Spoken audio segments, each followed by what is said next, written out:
أزي سلام تانا تقبلو فنوانات كاتاتولو خبرات تعزبتنا نولو مسنبت عيسان شمونتن سنة كلتشن عيسان شدشن تدالو حدي زيناتات إزالكم قريبا لهم مكتاركم بخبر عدم كم تلمود سابسكرايب شير دا قبركم سرحنا قد التبابعو بخبر حتت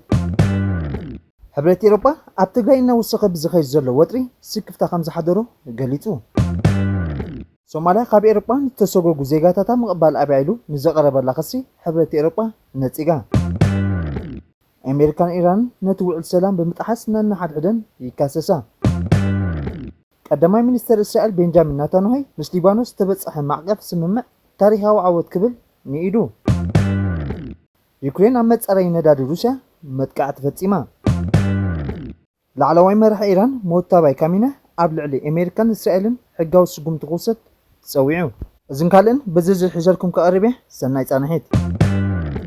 أمريكا أمت أبو هرمس بقدام قبل علي بانديرا بنما أتنبل بالمركب متقعت سبع البونفايد دحل مفصامو قبل علي إيران حدش متقعتي أكايدا ما كلاي زي أمريكا سيتكم قبل علي نقداو مراقب نزقبر قصال متقعتي قطاو ملاش نمهب عمل إيران استفالالي علاماتات كم زهرمه قاليصو حنا نمفداي اسلامو حلوا صورة إيران اب كويت بحرين اب زركب تحت قرصي أمريكا ميسالاتن سبع البونفتن متقعت خمزة ورده منغستاو معكنا زينا اب زوصو مغلطي افليتو دحت ملوا تقسي أمريكان إيران نتسمع مقرات تقسي بمتحس ننحدحدن يكاسسالوا سيتيكم ابزوصو مغلطي إيران نتسمع مقرات تقسي كتخبر عدل توهيباكا انت نبره حيلتاتا گن لبانديرا بنما اتنبلبل تانكري امتيكو متقعت سبع البونفايت كم سفصمت قاليصو كمل سنايز دما نفرت وجه أمريكا متصاب هرمس كبابيون اب استفالالي بوتاتات اب 10 وتادراوي علاماتات إيران متقعت خمزه كايدا اتمغلص حبيرو از دما وتادراو ناوتي ساعات ركب مكلخل ايرن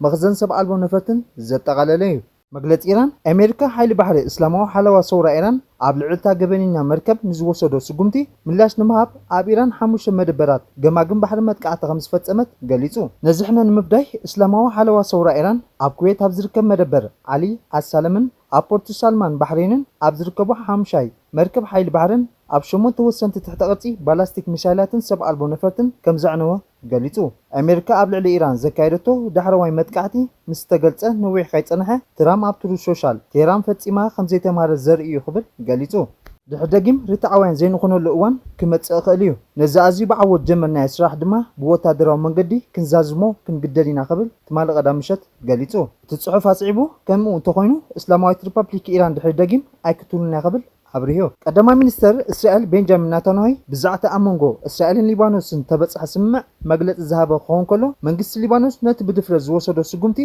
نيدوا قدما منستر نتانياهو بعربي مس منغست ليبانوس تبصح معقف سمع صعيبو قدامشت غازيطاو مغلطي اكايدو نت بعرب مشت تبصح سمع عملكيتو نزيغاتات إسرائيل ابزهب قال تمال السنبت ايهود شبات قدم مجمارو نهاجر إسرائيل تاريخاو عوض امزغبنا لنا يلو بمغونيت أمريكان امونغو إسرائيل ليبانوسن قطاو زته دحر مكايد نتግጭት ናምናይ መወዳእታ ክንስጉምን بحاجز املخ ድማ امناي መወዳእታ امونغو هتين هاجرات ናብ ዝግበር ናይ ሰላም ስምዕ ክንበጽሕ ዝሕግዘና ማዕቀፍ ስምዕ በጽሕና ለና ይሉ ከም አካል ናይ ትስምዕ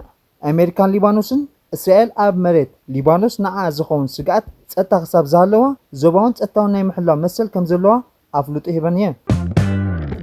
نتانياهو وسخو اتخطفلطو زدل نجر انتهاليو ازي سمع ازي نيران نتوم ابدواوي ليبانوس بحيل خوصنا زصعرو زلو حزبولهن كبيت صفعت يلو زوم حتاتات زيوم دغيمكم سمعيكم ماميكم نا ايران حزبولهن قريتاتات دما ريكم ماميكم بحيل خوصنا يخليهم زبل حسب اترير اقاوم ايران ابز بوتا يبلان تران تساتفونون يبلان ابز غدايزي حزبولله يكون كال غبرش براو ودبات زصاوتو ترا يبلون يبل بمسرات تمعقب سمع كلتين هاجرات لولاونت ننحدحدن كخبره اتغጭት مفتاح ملء سلام مسفان دما بحبار كسلحه قالاتينا لوا اسال ابل ليبانوس زخون يكون مريتاو طلب كم زيبلا بنص زغلص ناتاناهي بتوسخه املا ليبانوس زلو ني حزبullah حدغا مستعلي حيتات مكلال اسرائيل ابت هاجر كصنحو كم زيدليم حبيرو اسال كاميرت ليبانوس بب درجه خطوص مخنا قالاتيا كاب كلتناي فتناتات بوتاتات بمجمر عطوقات حزبullah ناب غبره رعدي تحتقصن كاب تخباب مستتصرغو اتو بوتاتات نعطوقات حيتات ليبانوس كركبوم يم ابت غازيطاو مغلصي ناتانياهو بጫ መስመር ዘርኢ ካርታ ዘقرበ ኾን ከሎ እቲ ካርታ እዚ ሓይታት ምክልኻል ሃገር ካብ ዘስሕበሎም ክልተ ናይ ፈተነ ዞባታት ብንጹር ዘርኢ እዩ بمسرز زدما كلتيهم كبابيتات مبزحاتو خابت بيتشا مسمر وصا خوينو ኣብ ውሽጢ ብጫ መስመር ውሱን ቦታ ዝሓዘ ሓደ ዞባ ጥራዩ ክኸውን እስራኤል ኣብ ውሽጢ ዘሎ ብጫ መስመር ክትጸንሓ እዚ ዓቢ ዓወት እዩ ምክንያቱ ብዝተፈላለዩ መንገድታትን ጸቕጥታትን ካብኡ ብሓይሊ ከውፅኡ ፈቲኖም እዮም እዚ ግን ብርግጽ ኣይተዓወተን ኢሉ ቀዳማይ ሚኒስትር ብዛዕባ ዝካየድ መረፃ ኣብ ዝሃቦ ቃል ድማ ዕላምኡ ሰፊሕ ሃገራዊ ድሕነትን ዘለዎ መንግስቲ ምስራት ምዃኑ ገሊጹ ኣብ ሕብረተሰብና ኣብ መንጎ ህዝቢ ምፍላይ ክፈጥሩ ንዝደልዩ ሓይልታት ከም ዘለዎ ኣኣምን እየ ዘይምርዳእ ኣፈላላይ ከጋድዱ ይደልዩ እዮም እዚ ግን ዓብ ጌጋ እዩ ዝመስለኒ ኢሉ ውሽጣዊ ዘይምርዳእ ብዘተን ምፍታሕ ዝከኣለሉ ኩሉ ክንገብር ኣለና ምክንያቱ ግዳማዊ ጸላእቲ ስለ ዘለውና እዚ ብንጹር ከስምረሉ ይደሊ ኣብዚ ሃገር እዚ ኩናት ሓድሕድ ኣይክህሉን እዩ ነዚ ንምዕዋት ጸቢብን ጸገማዊ መንግስቲ ወይ እውን ዓረባውያን ውድባት ዝምርኮስ መንግስቲ ዘይኮነስ ሰፊሕ ሃገራዊ መንግስቲ ክምስርት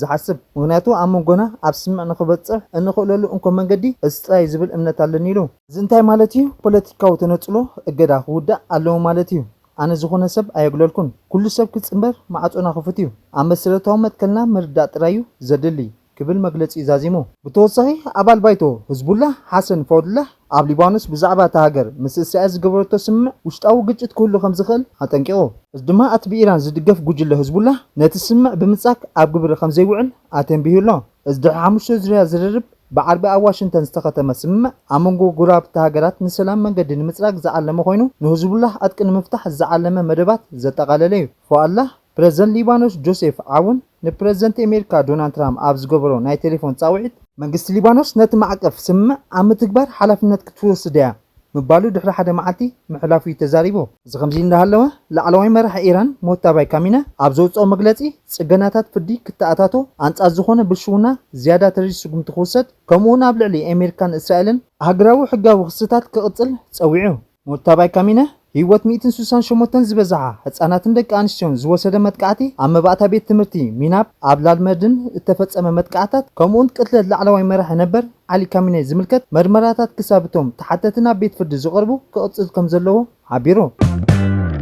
ብተወሳኺ ጽገናታት ኣብ ፍርዲ ክህሉ ህዝባዊ እምነት ክሕይልን ብቕዓት መስርሕ ቤት ፍርዲ ክመሓየሽን ብልሽውና ምምካት ዝግበር ጻዕታት ክሕይልን ተላብዩ ወተባ ድሕሪ ትነብኡን ካልኦት ኣባላት ስድሩን ዝቐተለ 28 ለካቲት 2026 ክሳብ ሕጂ በኣካል ኣይተረኣየን ዘሎ ኣሜሪካ እቲ ሓድሽ መራሒ ኣብቲ መጥቃዕቲ በኸቢድ ከም ተሃርመን ክሳብ ዕውለት ኣትዩ ከም ዘሎ እያ እትገልጽ መደበራት ዜና ኢራን ካብ ሞታባይ ምዃኖም ዝገልጾም መልእኽትታት ይዝርግሐን ፕሬዝደንት መስዑድ ፔዜሽያን ሓዊስካ ገለ ሰበስልጣን ኢራን እቲ ላዕለዋይ መራሒ ኣብ ጽቡቕ ኩነታት ከም ዘሎን ምስኡ ንሰዓታት ከም ዘዕለሉን ይገልጹ እዮም ብኻልእ ሸነኽ ድማ ሚኒስትር ጉዳያት ወጻኢ ኢራን ምስ ሓይልታት ኣሜሪካ ኣብ ዝቐረበሉ ዕላማታት ተወሳኺ መጥቃዕቲ ከም ዘካየደ ብምግላጽ ነቲ ተፈጢሩ ዘሎ ወታደራዊ ወጥሪ ዘይምርግጋእን ንኣሜሪካ ወቒሱ ኢራን ብመሰረት ትስምምዕ ብመጻበ ሄርሙዝ ዝሓልፋ መራኸብ ክትቆጻጸር መሰል ከም ዘለዎ ኣመልኪቱ ኣብ መጻኢ ኣብ ልዕልተን ንዕኡ ዝጥሕሳ መራኸብ ሓያል ስጉምቲ ከም ዝወስድ ዝኾነ ዓይነት ምግፋእ ሓያል ምላሽ ከም ዝረክብን ኣጠንቂቑ እዩ ኣብ መንጎ እተን ሃገራት ዝካየድ ዘሎ ኩናት ነቲ ንመጓዓዝያ ነዳድን ጋዝን ቁልፊ መሕለፊ ዝኾነ መጻበ ሄርሙዝ ብተደጋጋሚ ምዕጻው ኣብ ልዕሊ ቁጠባ ዓለም ኣሉታዊ ጸቕጢ ፈጢሩ ኣሎ ምርጫ እስራኤል ንመጻኢ ቤንጃሚን ናታንያሁ ኩስን ከም ዝኽእል ተገሊጹ ኣብ ወርሒ ጥቅምቲ 2026 ክካየድ ተሓሲቡ ዘሎ ምርጫ እስራኤል ፖለቲካዊ ዕጫ ቀዳማይ ሚኒስትር ቤንጃሚን ናታንያሁ ናይ ሙሳን ተኽእሎ ከም ዘሎ ጸብጸባት ኣልጀዚራ ኣመልኪቱ መሪሕነት ናታንያሁ ብሰንኪ ኣተሓዛዝ ዞባዊ ግጭት ቀጻሊ ክስታትን ብልሽውናን እናወሰኸ ዝኸይድ ጸቕጢ ገጢሞ ይርከብ ኣብቲ ንኣስታት 4 ዓመታት ዝቐጸለ ፖለቲካዊ ህይወቱ ከም ዓብላልን ተጻዋርን ሰብ ዝረአ ዝነበረ ናታንያሁ ሕጂ ኣብ ጸጋሚ ህሞት ኣትዩ ከም ዘሎ ይግለጽ እስራኤል ምስ ኢራን ዝኣተወቶ ግጭት ኣብ ሊባኖስ ምስ ህዝቡላህ ተኻይዱ ዘሎ ውግእን ሓዊሱ ዞባዊ ወጥሪ እናወሰኸ ኣብ ዝኸደሉ ዘሎ እዋን ናታንያሁ ምስ ፕሬዝደንት ኣሜሪካ ዶናልድ ትራምፕ ብዝነበሮ ምውዋድ ኣብ ቀረባ እዋን ብዝወሰዶ ወታደራዊ ስጉምትታት ብዝሰዓበ ሰፊሕ ጸጥታውን ሳዕቤንን ነቐፌታ ኣጋጢሞ ኣሎ ተወሳኺ ናታንያሁ ቅድሚ ድሕርን እቲ ብሓማስ ዝምራሕ መጥቃዕቲ ኣብ ደቡባዊ እስራኤል ብ7 ጥቅምቲ 2023 ብዛዕባ ውድቀት መንግስቱ ናጻ ህዝባዊ ምርመራ ክካየድ ብዘይምኽኣሉ ቁጣዕ ህዝቢ እናዓበየ ከም ዝመጸ እዩ ዝግለጽ ብሰንኪቲ ብድሕሪኡ ኣብ ቃዛ ዘካየዶ ገበን ኩናት እውን ኣህግራዊ ነቐፌታ በፂሕዎ እዩ ስብሽውና ናታንያሁ ገና መስርሕ ምጽራይ ኣብ ዝርከበሉ ኣብቲ ሃገር ፖለቲካዊ ዘይርጉጽነት እናወሰኸ ኣብ ዝኸደሉ ዘሎ እዋን እቲ ምርጫ ነጥበ መቐይሮ ክኸውን ከም ዝኽእል ተንተንቲ የጠንቅቑ መረፅቲ ንኽውስኑ ኣብ ዝዳለውሉ ዘለዎ እዋን እቲ ውፅኢት ንመጻኢ ዕድል ናታንያሁ ጥራይ ዘይኮነ ንፖለቲካዊ ኣንፈት እስራኤል ዳግማይ ክቐርጽ ከም ዝኽእል እውን ይግመት ዩክሬን ኣብ መጸራይ ነዳዲ ሩስያ መጥቃዕቲ ፈጺማ ፕሬዝደንት ዩክሬን ቭላድሚር ዘለንስኪ ከየብ ኣብ ልዕሊ ትሕተ ቅርጺ ጸዓትን ሩስያ ሓድሽ ነዊሕን ርሕቀት መጥቃዕቲ ከም ዝፈጸመት ኣረጋጊጹ እዚ ድማ ኣካል ናይቲ ኬብ ነቲ ኩናት ንምድኻም ዘካየደቶ ወፍሪ ምዃኑ ኣረጋጊጹ። ብመሰረት ሰበስልጣን ዩክሬን ዘውፅኦ መግለጺ ሰብ ኣልቦ ነፈርቲ ኬብ ስምዕ ምክልኻል ኣየር ሩስያ ብምጥሓስ መኽዘን ነዳዲ ወቂዐን። ድሕቲ መጥቃዕቲ ኣብ ዞባ ክራስኖዳር ሩስያ ኣብ ዝርከብ መፀረዪ ነዳዲ ስላቪያ ከቢድ ባርዕ ሓዊ ተላዒሉ። ብኻልእ ወገን ድማ ሰበስልጣን ሩስያ ኣብ ዘውፅኦ መግለጺ ኣብቲ ከባቢ ዝነበረ ሲቪላዊ ሰብኣይ ብሰንኪ ዓናዊ ሰብ ኣልቦ ነፋሪት ከም ዝሞተ ገሊጹ። ፕረዚደንት ዘለንስኪ ወሲኹ እተን ካብ ነዊሕ ርሕቐት ዝጓዓዛ ሰብ ኣልቦ ነፈርቲ ዩክሬን ኣብ ልዕሊ እቲ ካብ ደቡብ ዩክሬን 1700 ኪሎ ሜትር ርሒቑ ኣብ ዝርከብ ዞባ ያስሎቭ ሩስያ ዝርከብ ካልኣይ መፃረዪ ነዳዲ ዕንወት መጥቃዕቲ ፈጺመን። እዚ ድማ ናይ ቀረባ እዋን መጥቃዕቲ ዩክሬን ኣብ ልዕሊ ቁልፊ ዓንዲ ሕቖ ወታደራዊ ስርሒታት ሞስኮ ዝኾነ ጽላት ፀዓት ሩስያ እትገብሮ ዘላ ስትራቴጂካዊ ናይ ነዊሕ ርሕቐት መጥቃዕቲ ከም ዘሕየለት ዘርኢ እዩ። ሕብረት ኤውሮጳ ኣብ ትግራይ እናወሰኸ ዝኸይድ ዘሎ ወጥሪ ስክፍታ ከም ዝሓደሮ ገሊጹ። ኣብ ዘቐረባ እዋን ተረኣይ ምዕባለታት ነቲ ን2 ዓመታት ዝቐጸለ ኩናት ትግራይ ዘብቅዕ ስምዕ ፕሪቶርያ ከዳኽሞ ከም ዝኽእል ኣጠንቂቑ። ኣብ ኣዲስ ኣበባ ዝርከብ ቤት ጽሕፈት ልኡኽ ሕብረት ኤውሮጳ ትማሊ 27 ሰነ 2026 ዘውፅኦ መግለጺ ህዝባዊ ወያነ ሓርነት ህወሓት ነባሪ ክልላዊ ቤት ምኽሪ ምዃሙ ጉድድ ወታደራዊ ጉፋ ብምጥቃስ ኣብ ሰሜን ኢትዮጵያ ዘሎ ወጥሪ ከም ዘሻቐሎ እዩ ዘመልክት። ሕብረት ኤውሮጳ እዚ ስጉምታት ንውዕላት ስምዕ ሰላም ፕሪቶርያ ዝጥሕስ ምዃኑ እውን ኣስሚሩሎ። ፌደራል መንግስቲ ይኹን ህወሓት ሙሉእ ኣተገባብራ ስምዕ ፕሪቶርያ ብዝምልከት ብውፅእ ዘተ ክጅምሩ ኣተሓሳሲቡ። ብተወሳኺ ብሕብረት ኣፍሪቃ ዝመራሕ ናይ ሽምግልና ፀዓታት ከም ዝድግፍ እውን ኣረጋጊጹ።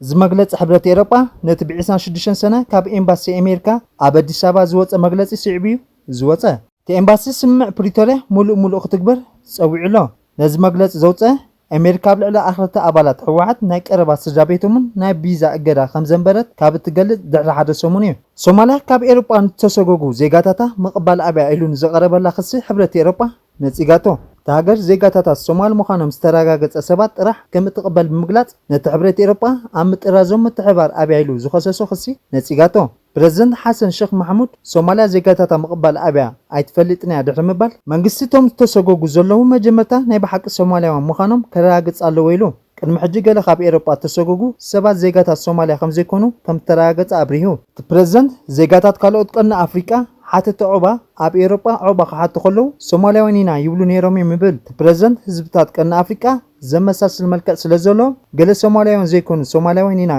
ኢዶም ከም ዝሃቡ ዝገለጸ ገለ ካብቶም ተሰጎጉ ቋንቋ ሶማልያ ክዛረቡ ከም ዘይክእሉ ወይ እውን ኣብ ሶማልያ ከም ተወልዱ ከረጋግጹ ከም ዘይከኣሉ ሓቢሩ። ሓሰን ሓቀኛታት ዜጋታት ሶማልያ እንተኮይኑ ብኽፉት ልቢ ክንቅበሎም ኢና እንተዘይኮይኑ ግን ናይ ሓቀኛ መበቆል ሃገሮም ክምለሱ ኣለዎም ይብል። እቲ ፕረዚደንት ነዚ ዝገልጽ ዘሎ ድሕሪ እቲ ሕብረት ኤውሮጳ ንዜጋታት ሶማልያ ቪዛ ምእጋዱን ሶማልያ ኣብ ኤውሮጳ ብዘይ ሕጋዊ መንገዲ ዝነብሩ ዜጋታታ ንምምላስ እኹል ምትሕባር ከም ዘይገበረ ጥርዓን ምቕራብ እዩ። ኣብ ትሕቲ ዝሓድሽ እገዳ ኤውሮጳዊ ሕብረት ዜጋታት ሶማልያ ብተደጋጋሚ ዝኣትውሉ ሻንጋይን ቪዛ ኣይክወሃቡን እዮም። ናይቲ ቪዛ መስርሕ ግዜ ካብ 15 መዓልቲ ናብ 45 መዓልቲ ክናዋሕ እዩ። ፕረዚደንት ሓሰን ነቲ ሶማልያ ምትሕባር ኣብያ ዝብል ክሲ ብዕሊ ነፂግዎ ኣሎ። ክቡራት ተዓዘብትና ናይ ሎሚ ነበረ መደባትና ነዚ ይመስል። ቁጥፉን እዋናውን ሓበሬታ ክትረኽቡ ላይክ፣ ሼር፣ ኮመንት፣ ሰብስክራይብ ክትገብሩ ብኽብሪ ዕድም ሰሰና እዩ።